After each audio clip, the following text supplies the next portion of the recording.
Hello दोस्तों, नमस्कार। स्वागत है आपका हमारे चैनल जोश जहान में। मैं हूं आकाश तिवारी और आज हम बात करेंगे मन के जाल के बारे में। कैसे हमारा मन जाल रचता है और हमें उसमें फंसाता है। हम शरीर को तो बहुत अच्छे से संवारते हैं, समय पर नहाना, अच्छे अच्छे खाने खाना, ड्रेस पहनना, ब्रांडेड वॉच, शानदार हेयर स्टाइल। लेकिन क्या मन को संवारना भी जरूरी है? और क्या मन को संवारे बिना जिंदगी में खुश रहा जा सकता है? कहा गया है, मन एवं मनुष्यानाम कारणम बंध मोक्षयो, यानी मन ही एक कारण है जिससे हम बंधन में पड़ते हैं और मोक्ष की तरफ जाते हैं, यानी फ्रीडम ऑफ एवरीथिंग। मन अगर चाहे तो हमें कहीं फंसा सकता है और अगर मन ही चाहे तो हमें उससे निकाल सकता है। तो क्यों ना इसका सही इस्तेमाल किया जाए, क्यों ना इसे अपने अनुसार चलाया जाए। सबसे पहले हम समझते हैं कि मन हमारा कैसे कल्पनाएं करता है। एक एग्जाम्पल से समझते हैं। जैसे मान लो आप कहीं घूमने की प्लानिंग करते हो, चाहे वो मालदीव्स हो, मनाली हो, श्रीनगर हो, दार्जिलिंग हो, या जो भी जगह हो जहां आप घूमने की प्लानिंग करते हो। सबसे पहले आपका मन ये कल्पनाएं करने लगता है उस जगह की सुंदरता के बारे में, वहां घूमने में आपको कितना मजा आने वाला है, उस सफर में जिन दोस्तों के साथ जाओगे उसमें कितने चिल करोगे। इन सारी चीजों को मन सबसे पहले सोचता है। यानी कि जिस काम में मन को मजा आता है उस काम को वो सबसे पहले किसी भी सिचुएशन में वो ढूंढेगा।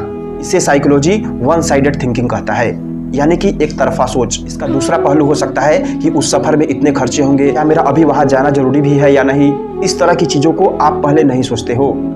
एक और एग्जांपल से समझते हैं। जैसे मान लो आप कहीं जाते हो किसी पार्टी फंक्शन में, सोशल मीडिया पर या कहीं भी आपको एक सुंदर महिला या सुंदर व्यक्ति दिखता है। अब आपका मन ये कल्पनाएं करने लगता है कि कैसे भी करके इससे एक बार जुड़ा जाए।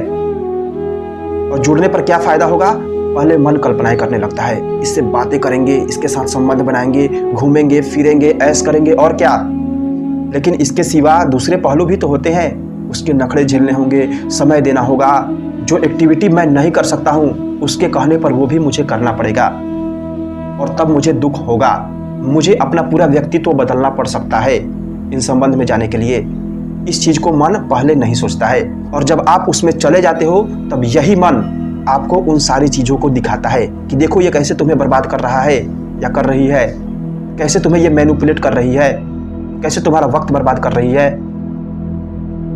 यानी कि मन टोटली अपने फायदे के लिए काम करता है। जिसमें इसे फायदा हो, यानी जिसमें मन को मजा आए, वो काम ये सबसे पहले करता है या करने के लिए आपको बाध्य करता है, प्रेरित करता है। अब सवाल उठता है कि इससे बचे कैसे।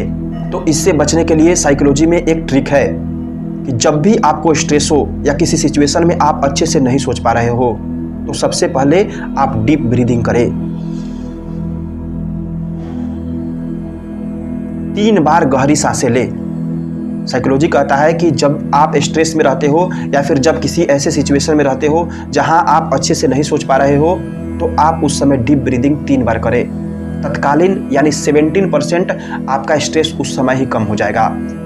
और दूसरा पहलू है सेल्फ अवेयरनेस, आत्म जागरूकता। इसकी बदौलत भी आप किसी चीज को समझ सकते हो और उसमें निर्णय ले सकते हो। सेल्फ अवेयरनेस से आप चीजों के दोनों पहलू को देख सकते हो। जैसे एग्जाम्पल से समझते हैं। डॉक्टर ने आपको मना किया है कि आपको बाहरी चीजें नहीं खानी है, मिठाइयाँ नहीं खानी है, लेकिन जब आप मार्केट में जाते हो तो आसपास बहुत सारे फास्ट फूड दिखाई देते हैं, मिठाइयाँ दिखाई देती है। अब मन आपको कहेगा कि चलो खा लो, कोई फर्क नहीं पड़ता है।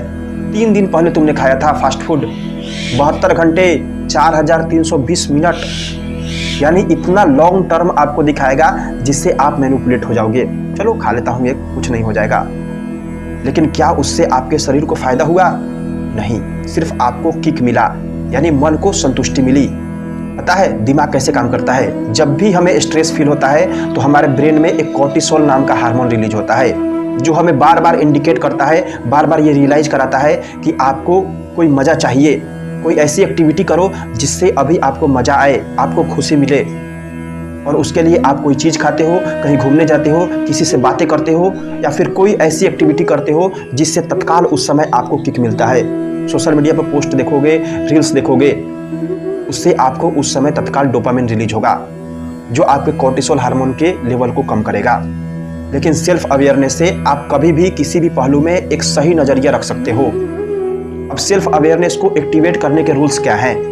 अब सेल्फ अवेयरनेस के लिए आपको सबसे पहले उस चीज़ों के बारे में नॉलेज हासिल करना होगा कि मन कैसे काम करता है, मन की एक्टिविटी क्या है और इससे कैसे हम अपने हिसाब से चला सकते हैं। लेकिन सिर्फ नॉलेज से कुछ नहीं होगा, नॉलेज के साथ आपको प्रैक्टिस भी करनी पड़ेगी। प्रैक्टिस क्या?